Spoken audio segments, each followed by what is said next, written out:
Ce petit tabouret royal, dit rumfo, ru signifiant tabouret et mfo, roi,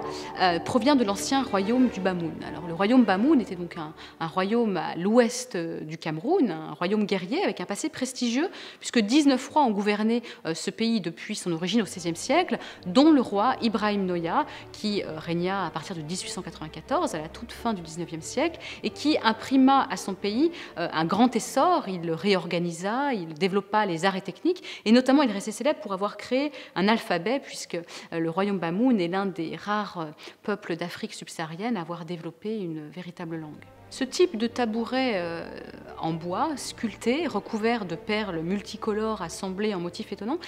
compte parmi les insignes de pouvoir les plus impressionnants de l'Afrique de l'Ouest. Et ce tabouret, particulièrement, est l'un des fleurons de la grande collection du musée Barbier-Muller à Genève. Les matériaux utilisés pour ce trône, comme ces perles multicolores, qui étaient des éléments importés, précieux, ou ces cauris, ces petits coquillages blancs qui servaient également de monnaie d'échange, ou même ces plaques de laiton repoussées qui sont utilisées pour les visages, étaient des matériaux très précieux, uniquement réservés à la famille royale, et qui soulignaient par là même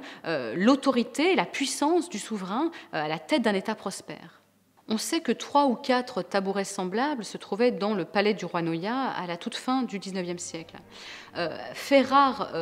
dans cette exposition et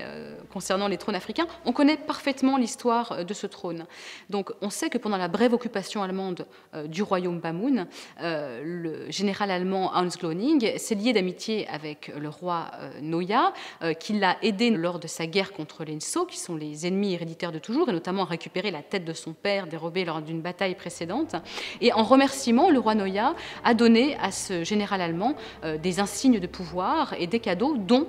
ce tabouret royal, nous dit les archives, qui a été donné en 1905. Et on sait qu'ensuite, à sa mort, ils ont été rapatriés à Berlin pour notamment le musée ethnographique, puis plusieurs années après, ils sont réapparus sur le marché de l'art, sont passés par plusieurs collectionneurs privés jusqu'au rachat par Jean-Paul Barbier-Muller en 1985.